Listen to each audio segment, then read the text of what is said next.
నమస్తే, welcome to Aadya TV. ప్రస్తుతం మనతో పాటు మంతా సూర్యనారాయణ శర్మ ఉన్నారు. అయితే తెలంగాణ రాష్ట్రంలో రాజకీయాలు రోజుకొక రకంగా తిరుగుతూ ఉన్నాయి. ఈరోజు ఎమ్మెల్సీ కవితని తీహార్ జైలుకి పంపించారు. అండ్ అలాగే మరికొన్ని రోజుల్లో ఎంపీ ఎలక్షన్స్ రాబోతున్నాయి. ఇంకో విషయం చెప్పుకోవాలంటే మరికొన్ని రోజుల్లో కాంగ్రెస్ పార్టీ నుంచి అంటే సీఎంగా రేవంత్ రెడ్డిని దింపేసి పొంగిరెడ్డి శ్రీనివాసరెడ్డిని ఎక్కిస్తారు అని చెప్పేసి బయట బాగా చర్చ నడుస్తుంది. అలాగే ఆంధ్ర రాజకీయాలు ఎలాగున్నాయి, ఈసారి ఆంధ్ర ప్రజలు ఎవరికి పట్టం కడతారు, రోజుకొక రకంగా ఆంధ్ర రాజకీయాలు కూడా మలుపు తిరుగుతూ ఉన్నాయి. సో ఈ విషయాలన్నీ ప్రస్తుతం అంటే వాళ్ళ పరిస్థితి ఎట్లా ఉండబోతుందో రెండు తెలుగు రాష్ట్రాలకి సంబంధించి ఒక చిన్న బ్రీఫ్ అయితే తీసుకుందాం. రైట్, నమస్తే అండి. చెప్పండి. చాలా రోజులైంది మిమ్మల్ని కలిసి. ఆల్మోస్ట్ ఒక 6 months పైన అయిపోయింది. Right sir. సో ప్రస్తుతం మనం అయితే చూస్తున్నాం రెండు తెలుగు రాష్ట్రాల విషయానికి వస్తే కనుక ఫస్ట్ తెలంగాణ రాష్ట్రం విషయానికి వద్దాం. సో బీఆర్ఎస్ పార్టీ ఓడిపోయిన తర్వాత ఎమ్మెల్సీ కవితను శుక్రవారం పూట అరెస్ట్ చేసి ఈ రోజు జైలుకి పంపించారు, తీహార్ జైలుకి. సో ఎట్టుండబోతుంది అసలు? ఇది యాక్చువల్లీ ఏంటంటే మేడం గారు ఇంత ముందే చేయవలసిన పని, ఇది చేస్తున్న ఆలోచన ఉండేది వాళ్ళకి. Almost in the month of November డిసెంబర్లోనే వాళ్ళు ప్లాన్ చేశారు అన్నమాట అప్పట్లోని. But because of some other reasons వాళ్ళు ఆపారు. ఇప్పుడు పొలిటికల్గా దాన్ని బలోపేతం చేయడానికి అటువంటి చేస్తున్నాం అనమాట. ఏదన్నా ఇది ఒక తాత్కాలికమైన ఇష్యూ కింద మనం తీసుకోవచ్చు. ఆవిడ జాతకరీత్యా చూసుకుంటే ఇది తిహార్ జైలుకి వెళ్ళడము రావడము ఇవన్నీ మనం ఆంధ్ర రాష్ట్రంలో కూడా చూసాం. మనకు చంద్రబాబు నాయుడు గారు జైలుకి వెళ్ళి రావడము, తర్వాత పుంజుకోవడం, ఇవన్నీ మనం చూస్తున్నాము. ఈ జైలుకి వెళ్ళి రావడం అనేది 100% మన భారతదేశంలో అదొక సింపతి గెయిన్ చేయడం జరుగుతుంది. ఎవరైనా ఇంతకుముందు శివకుమార్ వెళ్ళాడు, టీకే శివకుమార్ వెళ్ళాడు, తిహార్ జైల్లో ఆయన పెట్టారు. కర్ణాటక ఇప్పుడు ఉన్న డిప్యూటీ సీఎం గారిని అక్కడ ఒక 10 రోజులు వదిలేరు. ఆయన అది పుంజుకున్నారు, అది రివోక్ అయినట్టుగా అవుతుందన్నమాట. సో జైల్లో పెట్టాము తీసుకుని వస్తున్నాము అని అంటే వాళ్ళ పొలిటికల్ లైఫ్ కెరియర్ అనేది మళ్ళీ రీస్టార్ట్ అవుతుందని అంటాం, అంటే బలం పెరుగుతుందని చెప్పడానికి అదొక నిదర్శనం అన్నమాట. సో వాళ్ళు తిహార్ జైలు పెట్టారు అంటే ఇట్స్ రాంగ్ స్టెప్ అని అనొచ్చు మన రకంగాను. ఏదైనా ఇది కొలికి వచ్చే అవకాశం అయితే వెరీ ఫాస్ట్గా అవుతుంది చెప్పడానికి అవకాశం ఉంది.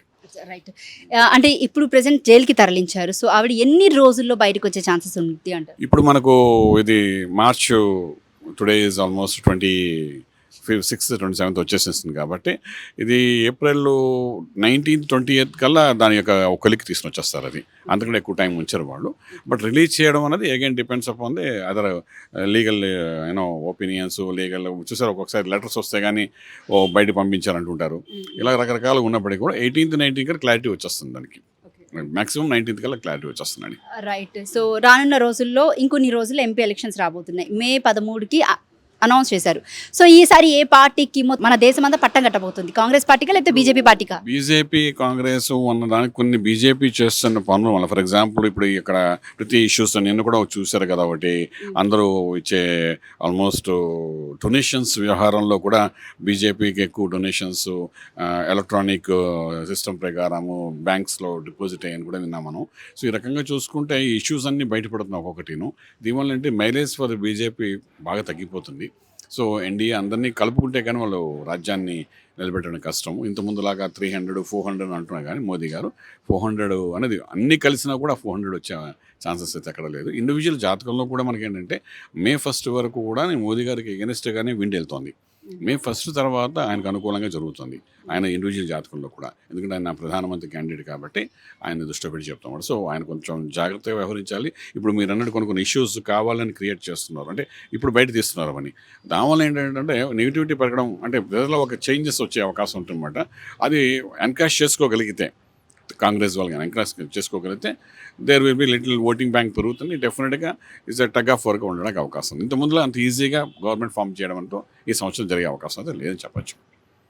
రైట్, మరొక విషయానికి వస్తే కనుక రీసెంట్గా మనకి బాగా నడుస్తున్న చర్చ, రేవంత్ రెడ్డి సీఎం అయిన తర్వాత 100 రోజుల పాలన అయిపోయింది. 100 రోజుల పాలన తర్వాత ఇప్పుడు ఆయన్ని అంటే మరికొన్ని ఈ ఎంపీ ఎలక్షన్స్ తర్వాత ఆయన్ని సీఎం కింద గద్ద దించుతారని చెప్పేసి అని అంటున్నారు. అసలు ఇది ఎంతవరకు అంటే జరుగుతుంది అంటారు? అసలు జరుగుతుందా లేదా? ఇలాగా ఎవ్రీ పాసిబిలిటీస్ ఆర్ దేర్ అండి. ఎందుకంటారా, కాంగ్రెస్ మనం చూస్తాం ఇక్కడ వీళ్ళని సీఎం అనేది ఒక కీలు బొమ్మలు లాంటిదే. ఇక్కడ అధిష్టానం ఏం చెప్తే అదే జరుగుతుంది ఇక్కడ. అందుకే వాళ్ళు సొంతంగా చేసేది ఏమి ఉండదు ఇక్కడ. ఏం మాట్లాడాలన్నా పైన అధిష్టానం దగ్గరికి వెళ్ళాలి. ఇది వాళ్ళకి ఇప్పుడున్న పరిస్థితి. ఇండివిజువల్ జాతకాన్ని తీసుకున్నప్పుడు ఆయన సింహరాశి కాబట్టి మే 1st లోపల ఆయనకి యోగ బలం ఉంది కాబట్టి సీఎం అయిపోయాడు. లేదా 6 monthsలోనే అంత రావడం అంటే ఈ May 1 వరకు ఉన్న గురుబలం లాస్ట్ ఇయర్ మే నుండి ఉంది ఇది. సో November 15 తర్వాత ఆయన యోగ బలం పెరిగింది ఇది. అంటే సీఎం లెవెల్కి వెళ్ళడానికి ఆయన జాతకాన్ని పరిశీలిస్తే మనకు కనబడుతుంది. ఇన్ డీటెయిల్గా కావాల్సిన వివరంగా ఆయన జాతకం కూడా మనం చూసి చెప్పచ్చు.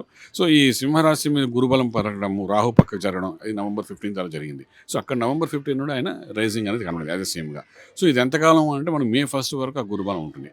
ఈ గురుబలం ఉన్నప్పుడు ఆయన ఏదైనా ప్రజా సంక్షేమ కార్యక్రమాలు చేసి ఏదైనా మనకు ఇప్పుడు అన్న కాంక్రీట్గా ఇప్పుడు ఒకసారి సీఎం అయిన తర్వాత ఏంటంటే మొత్తం సిస్టమ్ అంతటిని కంట్రోల్ చేసే విధానం ఉండాలి. కానీ సిస్టమ్ని ఆయన స్ప్రెడ్ చేస్తున్నారు, నలుగురితో పంచుకుంటూ వెళ్తున్నాడు ఆయన, సింగిల్గా ఆయన కంట్రోల్ చేయట్లేదు ఆయన. సో ఇది కూడా ఒక ఇండికేషన్ ఏంటంటే నేను ఒక్కడిని చేయలేనని, సింగిల్గా నేను హ్యాండిల్ చేయలేనని చాలా క్లియర్గా ప్రజల్లోకి ఆయన మెసేజ్ ఇస్తున్నాడు. ఇప్పుడు ఏదుందాం కొన్ని బైఫికేట్ చేస్తున్నాడు బలాన్ని.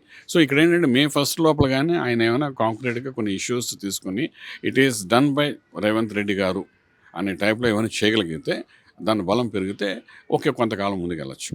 లేకపోతే గురుబలం ఎప్పుడైతే తగ్గిపోతుందో, మనకు రాష్ట్రంలో చూసే ఎన్టీ రామారావు లాంటి వాళ్ళని 6 నెలల తర్వాత మనకు మనోహర్ గారు అది మన నాదెండ్ల గారు దించిన ఇష్యూస్ మనం చూసాం. ఇలాగేంటంటే ఈ కాంగ్రెస్లో ఇది వెరీ సహజం. ఇది వాళ్ళు మార్చడాలు చేర్చడాలు పైకి నుండి కంప్లైంట్స్ వెళ్ళేసరికి నువ్వు కాకపోతే ఏం చెప్తే చేయాలి వాళ్ళు, అలాంటి పరిస్థితి అక్కడ. ఇది నేషనల్ పార్టీ కాబట్టి. సో ఈ బలం తక్కువ అయినప్పుడు మాత్రం చాలా జాగ్రత్త ఉండాలి. ఏదైనా 100% ఆయనకి జాతకరీత్యా ఏం బలం ఉందో, ఎటువంటి బలం కావాలో ఇదంతా మనకేంటంటే నెక్స్ట్ ఇయర్ మే తర్వాత చాలా బలంగా కనబడుతుంది. ఇప్పుడు ప్రస్తుతానికి ఒక 6-8 months అంటే మే తర్వాత ఒక 6-8 months మనం తీసుకోండి. November December వరకు మాత్రం కొంచెం కష్టకాలం అని చెప్పొచ్చు ఆయనకి. రైట్. మరొక విషయానికి వస్తే కనుక ఇక్కడ బీఆర్ఎస్ పార్టీ తెలంగాణలో ఎలక్షన్స్ తర్వాత ఆల్మోస్ట్ ఇంకా మనుగడకు కూడా కరువు అయింది. మొత్తం పార్టీలో నేతలంతా కూడా వలసలు వెళ్ళిపోతూ ఉన్నారు. సో ఏంటి అంటే బీఆర్ఎస్ పార్టీ మనుగడ ఎలా ఉండబోతుంది చెప్పండి. మనం మనుగడకు పోయిందని అనడానికి ఛాన్స్ లేదు. అది ఏంటి, ఇది రాష్ట్రం సంబంధించిన ఇది పార్టీ, ఇది టీఆర్ఎస్ నుండి బీఆర్ఎస్ మారింది. వాళ్ళు చేసిన మిస్టేక్ ఏంటంటే టీఆర్ఎస్ మనకు ఆరంభమైన సమయం లగ్నము దానికి ఉన్న బలం వేరు, బీఆర్ఎస్ ఉన్న బలం వేరు. సో అది ఇంతకుముందు కూడా మనం ఇన్ఫామ్ చేస్తాం, మన ఛానల్ ద్వారా చెప్పి ఉన్నాం. సో ఇది కొంచెం బలోపేతం అవుతుంది, మళ్ళీ రివోక్ అవుతుంది, అవదని అనడానికి ఛాన్స్ లేదు. టీఆర్ఎస్ అనేది ప్రజల్లో బాగా పాతుకుని వెళ్ళిపోయిన పార్టీ అది. అదేది జాతీయ పార్టీ కాకుండా మనం రాష్ట్రీయ పార్టీ కింద వెళ్ళిపోయింది. అది కాకుండా కొంతవరకు అది ఉద్యమ పార్టీ కింద కూడా వెళ్ళింది. టీఆర్ఎస్ బాగా అద్భుతంగా వెళ్ళింది. పేరు మార్చారు, చేతులారా వీరు కొంత బలాన్ని తగ్గించుకున్నారు. బలహీన అంటే ఉన్న పార్టీని వాళ్ళు కిల్ చేసేసినట్టే టీఆర్ఎస్ అనే పదాన్ని. సో ఇప్పుడున్న దాన్ని మళ్ళీ బలం పెరగడానికి చేయవలసిన కసరత్తు మళ్ళీ రూట్ లెవెల్స్ని వాళ్ళు చేసుకోవాలి. ఏదైనా పార్టీ కేడర్ పడిపోలేదు, పార్టీకి ఉన్న బలం తగ్గలేదు ఏమాత్రం. ఇది ఎప్పుడైనా రివోక్ అవ్వచ్చు, మళ్ళీ రీసక్సెస్ అవ్వడానికి ఎప్పుడైనా అంటే వితిన్ మ్యాక్సిమం 2 yearsలో కూడా రివోక్ అవ్వచ్చు. ఇప్పుడు ఇవాళ రేపు మనం చూస్తాం కర్ణాటకలో చూడండి, అదర్ స్టేట్స్ వేరే కాంగ్రెస్ ఇస్ రన్నింగ్, బీజేపీ నడుస్తున్నాడు. మన ఈ మధ్య కూడా కాలం కూడా బీజేపీ కాంగ్రెస్ని కవర్ చేసుకుంటూ ఒక రాష్ట్రంలో అయితే బీజేపీ పార్టీ మళ్ళీ చీఫ్ మినిస్టర్గా వచ్చింది చూసాం. ఒక 6 నెలల తర్వాత మళ్ళీ మారడం ఇవన్నీ చూస్తున్నాం కదా. అలాగేంటంటే ఎనీథింగ్ కెన్ చేంజ్. ఎందుకంటే క్యాడర్ ఏమాత్రం పడలేదు కాబట్టి 100% there is a chance again TRS పుంజుకు రావడానికి అవకాశం ఉంటుంది. రైట్. మరొక విషయానికి వస్తే ఆంధ్ర విషయానికి వద్దాం ఒకసారి మనం. సో కంప్లీట్గా ఆంధ్ర రాజకీయాలు మనం రోజు రోజుకి చూస్తూనే ఉన్నాము. ఇటు పవన్ కళ్యాణ్ తన వంతు కృషి తానే చేస్తున్నారు, ఇటు చంద్రబాబు నాయుడు, అటు జగన్. సో ఈసారి ఆంధ్ర ప్రజలు ఎవరికి పట్టం కట్టబోతున్నారు మీ అంచనా ప్రకారం, మీ జాతకాల ప్రకారం? జాతక ప్రకారం తీసుకున్న ఇండివిజువల్గా బలం అన్నది జగన్మోహన్ రెడ్డి గారికి ఉన్నట్టుగా వీళ్ళిద్దరికి లేదండి. Let me make very frankly. అంటే ఆయనకున్న బలం వేరు, ఆయన దశలు అంతర్దశలు అద్భుతంగా వెళ్తున్నారు, అదేం కాదనట్లేదు. కానీ ఈ కూటమిలో ఏమవుతుందంటే చంద్రబాబు నాయుడుకి ఒక 30% బలం వస్తే మనం పవన్ కళ్యాణ్కి ఒక 25% వేసుకుని అలా వేసుకున్న కూడా జగన్మోహన్ రెడ్డి గారితో కనెక్ట్ అవ్వదు. ఇప్పుడు నేషనల్ లెవెల్లో బీజేపీ కూడా యాడ్ అవుతుంది కాబట్టి సర్టెన్ థింగ్స్ యాడ్ అవుతాయి. ఇప్పుడు ఏంటంటే అన్ని బలం అంటే ఇండైరెక్ట్ బెనిఫిట్స్ ఎన్నో జరిగే అవకాశం అనమాట. దీని మూలాన ఏంటంటే ప్రజల్లోకి ఒక సంకేతం వెళ్తుంది. నేషనల్ లెవెల్లో కూడా వాళ్ళు ఇంతో జాయిన్ అవ్వడం వలన ఒక డిఫరెంట్ సంకేతం వెళ్తుంది, మనం కూటమికి వెయ్యాలండి.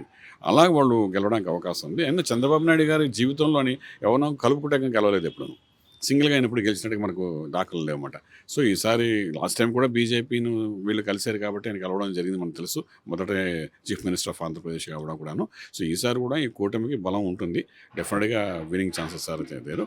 అలాగని తక్కువ అంచనా వేయడానికి కూడా ఏమాత్రం ఛాన్స్ లేదు. ఇప్పుడు మేము సర్వేలు నమ్మచ్చా, జాతకం నమ్మచ్చా?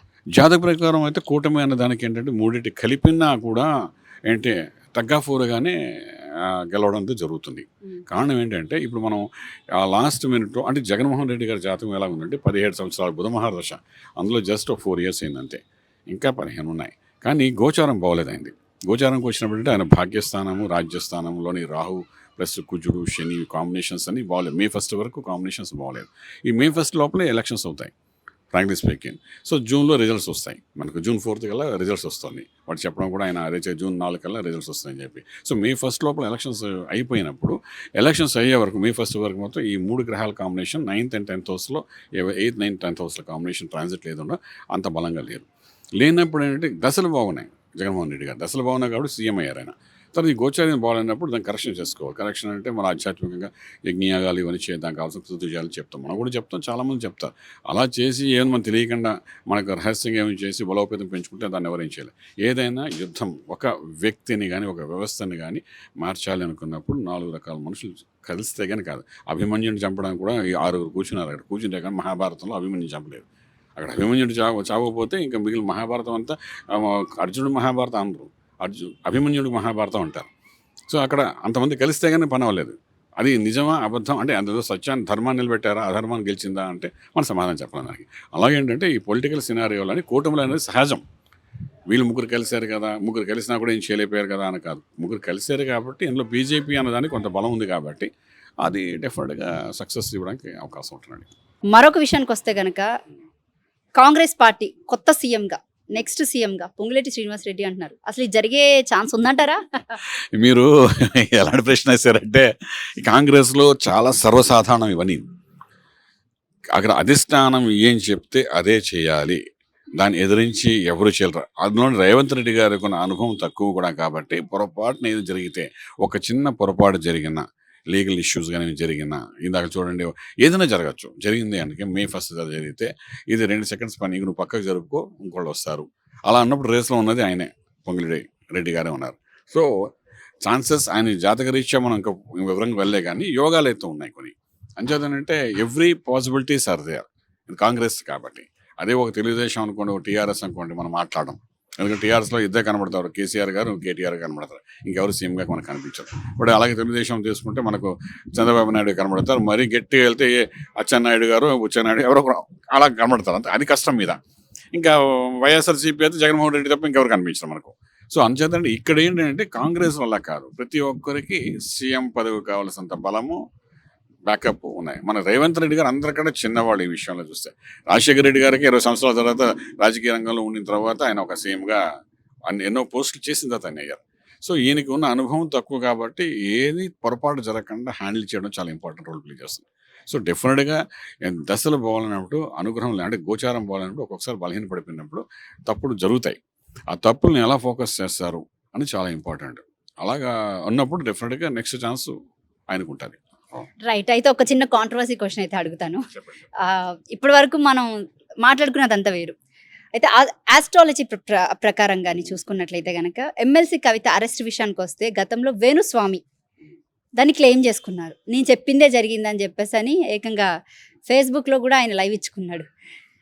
మీరు చెప్పండి అసలు ఆయన క్లెయిమ్ చేసుకోవడం గొడవ కాదు. అంటే ఇప్పుడు ఆయన చెప్పిందే మీరు నమ్మచ్చా? అంటే ఆయన చెప్పేవన్నీ జరుగుతున్నాయి, అసలు ఏంటంటారు? ఇప్పుడు ఆస్ట్రాలజీ అంటే ఆయన చెప్పినవన్నీ జరుగుతాయని కాదు, కొన్ని జరుగుతుంటాయి, కొన్ని జరగలేదు కూడా. జరిగినవన్నీ క్లెయిమ్ చేసుకుంటే చాలా సంతోషమే. ఇప్పుడు ఆయన జరిగింది, లేకపోతే కోయిన్సిడెంట్గా జరిగింది, లేకపోతే ఆయన చెప్తే జరిగిందా, లేకపోతే ఏమిటంటే ఆస్ట్రాలజికల్గా ఆయన డే టు టైం ప్లేస్ తీసుకుని ఈ దశ కారణం ఈ గోచార రీత్యా గ్రహచార రీత్యా ఇటువంటి ఇబ్బంది జరుగుతుంది ఆయన కానీ ముందుగా ప్రిడిక్ట్ చేస్తే ఇంక డీటెయిల్గా ఒక చార్ట్ బోర్డ్ వేసి కవిత గారి జాతకంలో ఇలా జరుగుతుంది అయితే నేను ముందుగా చెప్తున్నాను ఒక బొమ్మ గీసి చక్కగా చేస్తే that's a different thing. So అందులో మనం ఏమైనా క్వశ్చనింగ్ వేయచ్చు. ఆయన ఏ యొక్క క్యాలిక్యులేషన్స్ చెప్పని మనకు తెలియదు, బట్ జరిగిన దాన్ని క్లెయిమ్ చేసుకుంటున్నారు. అంత తప్పులో ఎవరైనా జరిగింది చెప్తే ఇప్పుడు మేము కూడా జరిగింది చెప్పింది జరిగింది మీరు క్లెయిమ్ చేసుకుంటాను. నేను ఎన్నో విషయాలు నేను చెప్పింది జరిగాయి, నేను క్లెయిమ్ చేసుకున్నాను ఇవన్నీ నేను చెప్పినవి జరిగాయని. బట్ అంత కాంట్రవర్సీకి వెళ్ళలేదు, నేను అంత కాంట్రవర్సీ డిస్కషన్స్ ఎవరితోనూ చేయలేదు. అయిందంటే అయిందని అనుకుంటాను. సో అలా కవిత కాదు కోయిన్సిడెంట్ అనడానికి ఛాన్స్ లేదు, ఎందుకంటే పొలిటికల్గా జరగబోతుందని అందరికీ తెలుసు. బట్ క్లెయిమ్ ఆయన చేశారంటే ఆయన పొలిటికల్గా చెప్పారో లేకపోతే ఆమె జాతకం చూసి చెప్పారో మరి ఎలా చెప్పారో, ఒక 6 నెలల క్రితం ఆయన కూడా చెప్పారు కదా ఈ మాట. సో చెప్పారు అని దాన్ని మనం యాక్సెప్ట్ చేయాలి. ఫస్ట్ యాజ్ ఆస్ట్రాలజీగా చెప్పారు, దాన్ని చాలామంది రిసీవ్ చేసుకున్నారు కూడా. సో యాక్సెప్ట్ చేయాలి అందులోని. కానీ అంటే కొన్నిసార్లు ఏంటంటే మిస్ఫైర్ అవుతుంటాయి, క్యాలిక్యులేషన్స్లో వాటిలో మిస్ఫైర్ అవుతాయి, దాన్ని కూడా మనం యాక్సెప్ట్ చేయాలి. దాన్ని కూడా ఆయన రిసీవ్ చేసుకోగలగాలి. ఇది రిసీవ్ చేసుకున్నప్పుడు అది రిసీవ్ చేసుకోవాలి.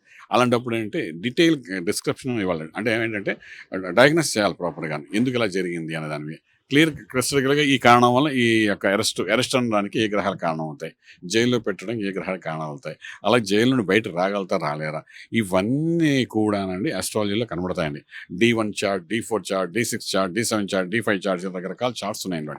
ఆ చార్ట్స్లోని ఆ వ్యక్తి జీవితంలో ఖైదీ అవుతాడా, ఓ శోభరాజు ఉన్నాడు, వాడు ఖైదీ, మీకు తెలుసు, బిగ్గెస్ట్ థీఫ్. వాడి జాతకం మనం చూసేటప్పుడు ఆయన D10 చార్ట్ చూసినప్పుడు మనకు క్లియర్గా తెలుస్తుంది. అలాగే ఆయన కరెక్ట్గా ఉంటాడు. T60 చార్ట్లో చూసినప్పుడు కొన్ని భాగాలు తెలుస్తాయి. ఇవన్నీ చార్ట్స్ స్టడీ చేసి చెప్పాలి. ఇదేదో మనం దశలు చూసామంటే అంతటితో అయ్యే పని కాదు. బట్ ఆయన ఏదో ఊహించుకొని ఏదో ప్లాన్ చేసుకుని ఆయన ఏదో పుస్తకం చదివి డెఫినెట్గా ఆయన ఏదో ఆలోచించి చెప్పి ఉంటారు. అది జరిగింది. కొన్ని జరగవు. దానికి క్లెయిమ్స్ ఆయన కూడా తీసుకుంటున్నారు కదా. జరిగిన దానికి ఎలా తీసుకోవడం, జరిగిన దాన్ని కూడా ఆయన రిసీవ్ చేసుకుంటున్నారు కదా. సో ఇందులో కాంట్రవర్సీ అని అంటే ఆయన కౌంట్లో వేసుకున్నారు అంటే ఇంకెవరు చెప్పలేదు కదా. ఇప్పుడు నేనేం చెప్పలేదు కవిత గురించి ఇప్పటివరకు. సో అలా ఎవరు చెప్పలేదు కదా కవిత గురించి. సో ఆయన ఒక్కరే చెప్పారు కాబట్టి ఆయన ఆ బ్లేమ్ తీసుకుంటున్నారు. బ్లేమ్ కాదు, క్లెయిమ్ చేసుకుంటున్నారు. డెఫినెట్గా ఆయన హక్కు ఉంది క్లెయిమ్ చేసుకోవడానికి. ఏముంది, ప్రజాస్వామ్యంలోనే అదేదో మొన్న ఆయన చెప్తున్నారు, విన్నాను నేను కూడాను. బట్ వీఆర్ గుడ్ ఫ్రెండ్స్ అండి. నేను ఆయన తెలుసు, ఆయన చాలాసార్లు కలిసాం, మేము కలిసి మీట్ అవ్వడం మాట్లాడడం ఉంటుంది. కానీ ఈ విషయం కాదు, జనరల్గా మాట్లాడుతుంటాం. అందుకని నీకేం లేదు. రైట్. సో ఇదన్నమాట. రేవంత్ రెడ్డి ఆయన సీఎంగా కూడా కొనసాగడం కష్టం అని అయితే అంటున్నారు. అండ్ అలాగే ఆంధ్ర విషయానికి వస్తే కనుక కూటమి బలపడుతుంది, బట్ జగన్ జాతకం మాత్రం బాగుంది అని చెప్తున్నారు. సో ఇది మంతా సూర్యనారాయణతో ప్రత్యేక ఫేస్ టు ఫేస్. మరొక ఇంటర్వ్యూతో మళ్ళీ కలుద్దాం.